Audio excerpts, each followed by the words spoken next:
The UK is thought to have 160 operational nuclear warheads, but some military analysts and politicians suggest that the Trident nuclear weapons system is useless in a post-Cold War world. And others say the over £100 billion cost of its renewal will be better spent on conventional forces or schools and hospitals. MPs in Parliament debated all day on Monday whether to renew Trident. The Prime Minister, Theresa May, told MPs it would be an act of gross irresponsibility for the UK to abandon its nuclear weapons. And she accused critics of the Trident system of being the first to defend the country's enemies. Meanwhile, Labour leader Jeremy Corbyn warned of the effects of using what he called an indiscriminate weapon of mass destruction. But he faced repeated criticism from those who are in favour of renewal in his own party. As MPs debate inside Parliament whether to renew the Trident nuclear weapons system, we have hundreds of protesters outside Parliament urging them not to. And the protesters have basically two arguments. One, they say that nuclear weapons are morally indefensible and that they could destroy the whole world. And secondly, they're economically indefensible when Britain is going through a period of economic austerity.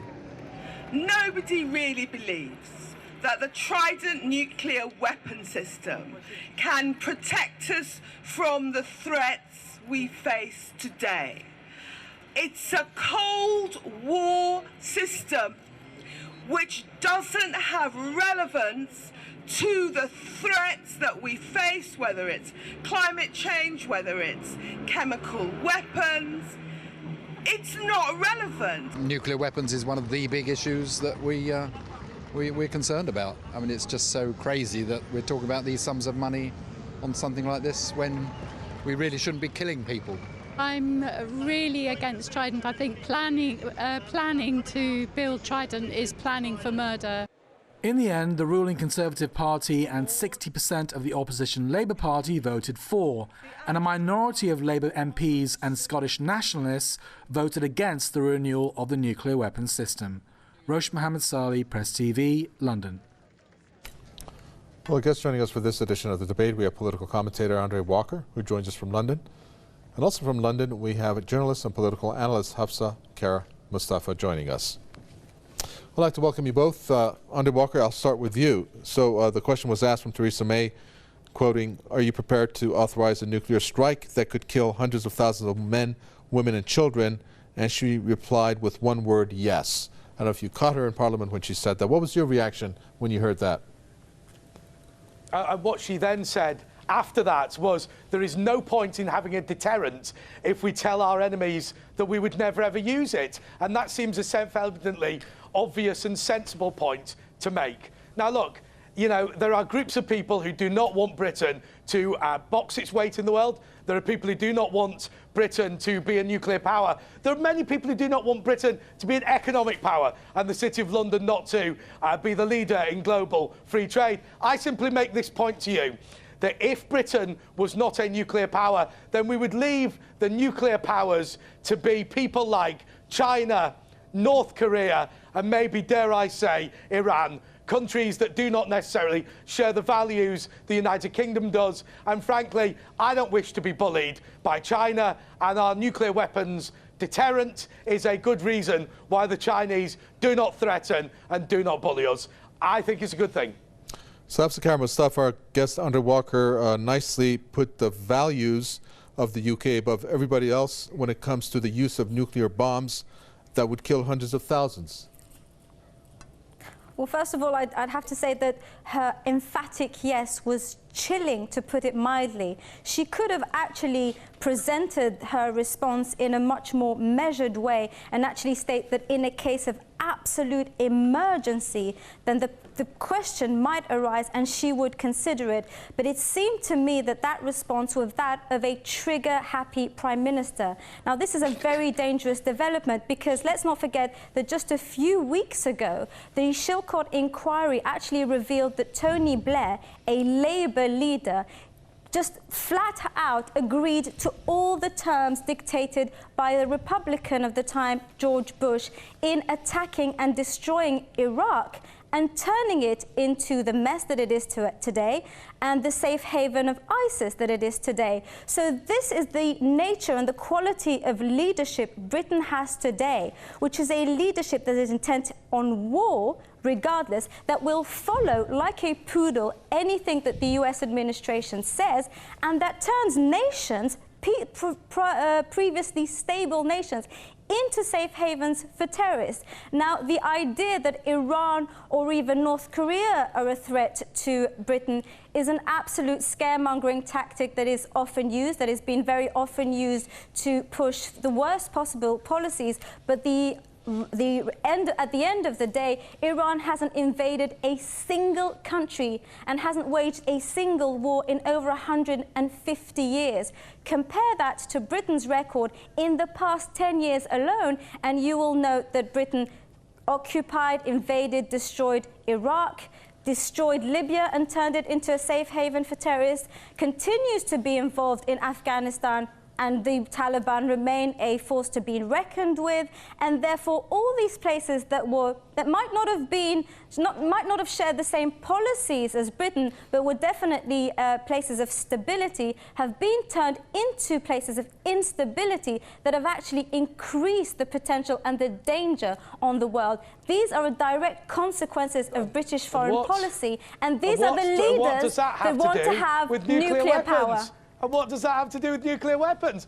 What does that have to do with nuclear weapons? Look, I absolutely love coming on Press TV, as you know well, because you always get somebody to rant off about their own personal annoyances about British foreign policy. Look, let's be 100% clear on this. Firstly, I'm not going to get into a granular debate about whether Iran is a great or not a great country. Personally, I like the Iranian you mentioned people. Iran, not me. I hate the Iranian government. However, here is the point.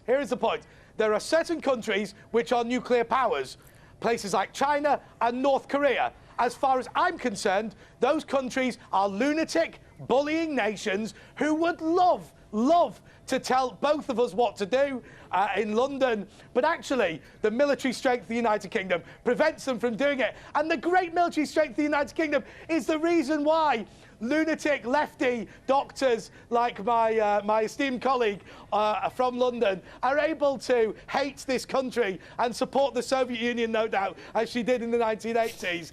So I support free speech, and I support her right to free speech, and it is things like nuclear power, nuclear weapons, and the economic power of the City of London and forces of the British Army that enable her to do it. And long may it continue. Very well. Hafsa Kara-Mustapha. Sorry, excuse me, but the only person that has been ranting and shouting so far has been you. I don't know who you're talking about as a doctor who defended the Soviet Union in the 80s. I dare add that I'm not that old to have been involved in defending the Union, the Soviet Union. Can you let me finish? Can you let me finish? Because you Andre Walker, hold on. You are somebody who hates Britain. You are somebody who hates Britain. Andre Walker, please. You are somebody who hates Britain. Answer the question. Andre Walker, please. Go ahead. Hafsa Kara-Mustapha. My God, and he accuses people, guests of Press TV, to be loonies. This is highly entertaining. I appreciate Press TV for getting me the English version of Lee Kaplan. Now, coming back to the point, it is my co-panelist who mentioned Iran, not me. It is my co-panelist who mentioned and accused China of being a loony, and I simply responded to those accusations by actually stating who the violators of international law have been. And it hasn't been just Britain, of course, it's been the US. But sadly, what we've noticed with Britain is that it blindly follows US foreign policy. As I stated, with a simple fact, the recent Shilkot inquiry, which wasn't published or compiled by some loony lefty who adores the Soviet Union, it was compiled by a Mandarin, a British Mandarin, a lord of the realm, dare I add, who actually stated that Britain followed blindly George W. Bush. And in that report, it stated that Tony Blair said, "I will be with you, whatever." Now, can you imagine Theresa May saying the same thing to the potential Donald Trump president, who we know is a madman, who we know is an extremist, who we know is an extremist, and who would be willing to go along with anything he dictates? Well, we can only hope, can't we? We can only hope that after so many years of up. our international power and our international influence being damaged and traduced by new players on the world stage, that a newly resurgent United Kingdom will support a newly resurgent United States of America under President Trump. And these dark, sad days of Barack Obama travelling the world to tell the world how awful British and American values are, how awful the values of free speech are, how awful women's rights are, how awful gay rights are, how awful freedom, democracy is. Finally, we will have some people who stand up and say freedom and democracy is a great thing, and those countries in the world that do not support freedom and democracy, in China, in the former Soviet Union, and in places like North Korea, and alas, in the Middle East, those countries actually should not win the debate on free speech. Because fundamentally, if you believe that free speech is a bad thing, if you believe that democracy is a bad thing, if you believe that capitalism is a bad thing, then in my view, you are stupid. And actually, we should beat you at your own game, and that is debate about what should happen across the world.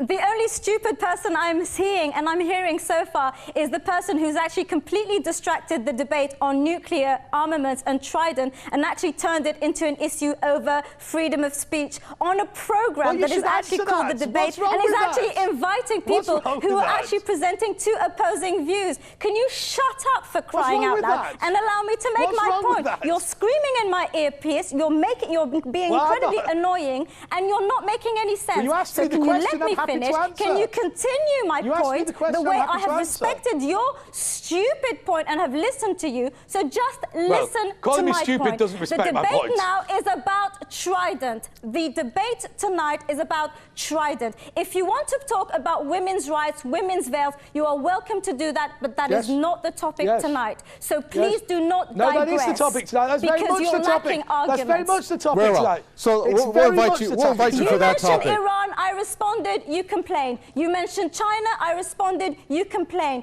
You mentioned women's rights, I responded, you complain. Can you bring back the debate to Trident, which is a nuclear program that is going to cost the country £100 billion at a time of austerity, when food banks are actually multiplying across the land, where the average British salary cannot no longer afford to be on the property ladder, when nurses are actually borderline living in poverty. This is what the debate on Trident is about. It isn't about the freedom of expression of Middle Eastern nations or whether China is a loony bin or not. Yeah, it's actually, sorry, Hafsa Kara-Mustapha, it's 200 billion pounds over the course of 30 years, what my stats say over here about the research that we've done.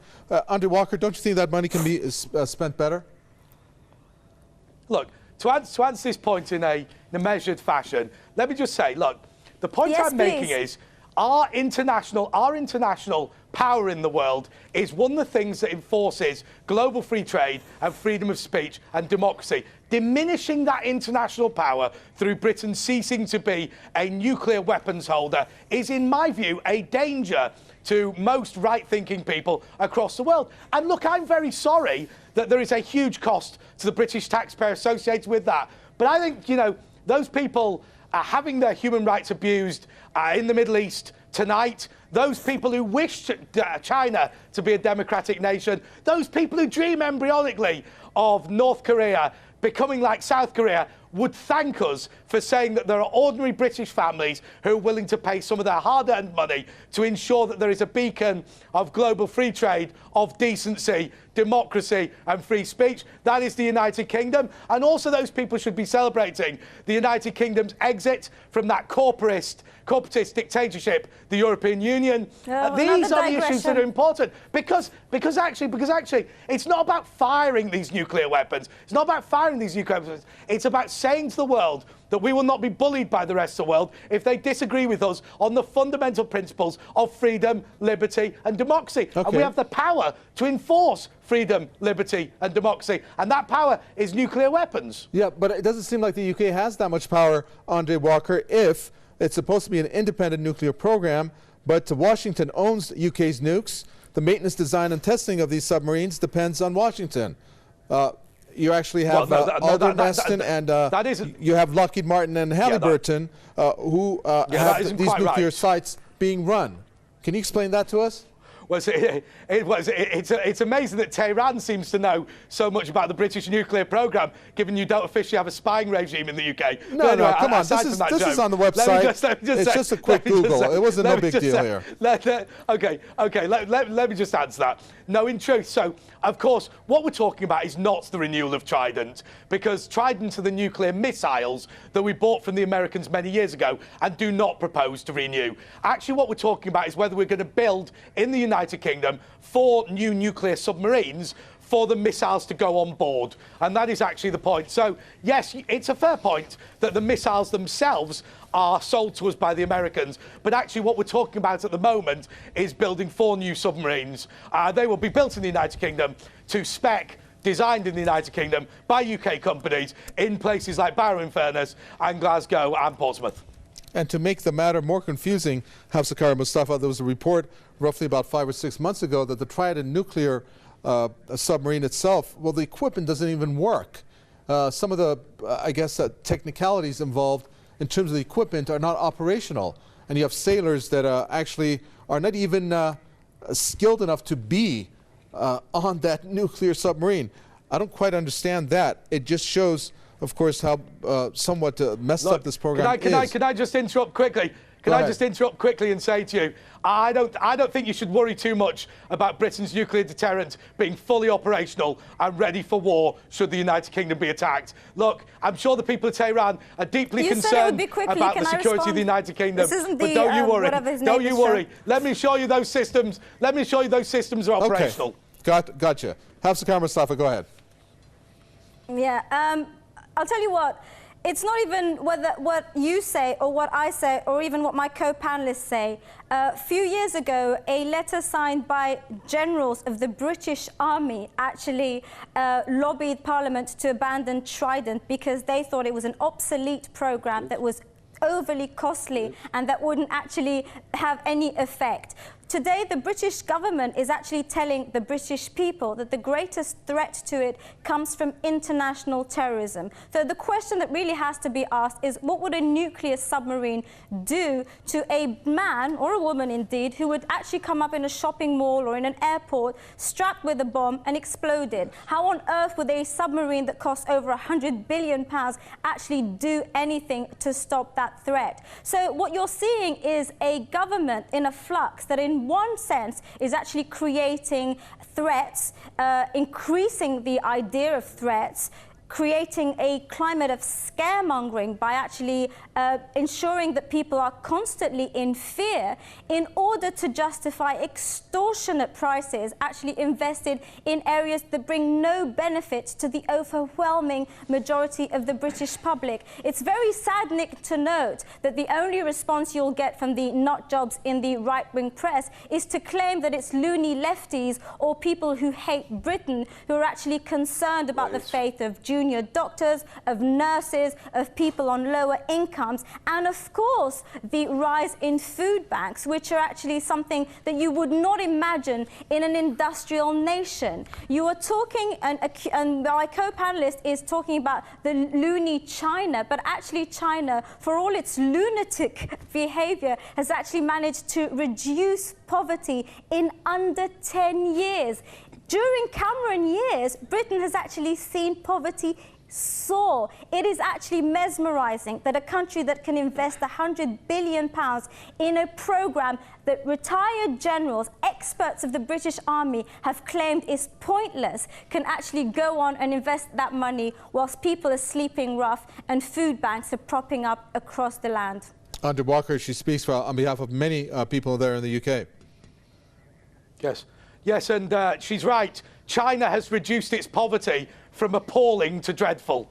It has reduced its attacks on free speech from appalling to dreadful. Do you know what? Given them the fullness of time, it might be really bad to be poor in China rather than either appalling or dreadful. But she makes a reasonable point. Look, I said from the outset that the main reason for Trident is about enforcing global prestige and about ensuring Britain's place in the world. I mean, clearly, in purely military terms, there are plenty of retired generals who do not want the money to be spent on Trident and would rather it spent on conventional forces. I think you've got to balance those two things, and you have to say that actually, British military power is not just about being able to invade a country. It's not just about being able to defend the United Kingdom in times of invasion. It's actually a more general point about global power and global prestige. And that is why I made the very simple point that one of the reasons why freedom, democracy, free speech and global capitalism are being enforced around the world is because of the military strength of the United Kingdom and the United States of America. You think about how many people would completely destroy free speech, free trade and capitalism if there wasn't British and American forces there to ensure that it continued to take place.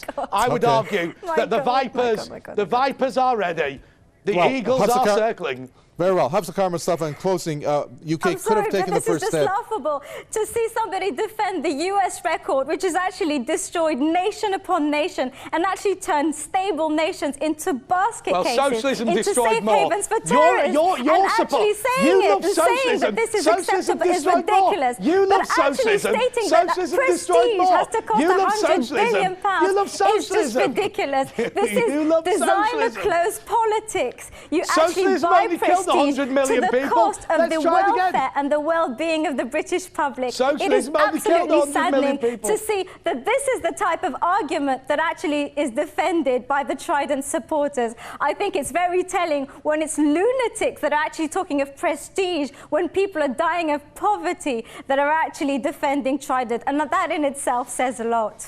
We're going to have to end it there. Thank you very much for Fresh Out of Time. Socialism only killed 100 million people. Thank you for your comments from London. Also from London, journalist and political analyst Hafsa Kara-Mustapha. Thanks for tuning in to another edition of The Debate. From me, Kavitawe, and the entire team in the capital, Tehran. Goodbye.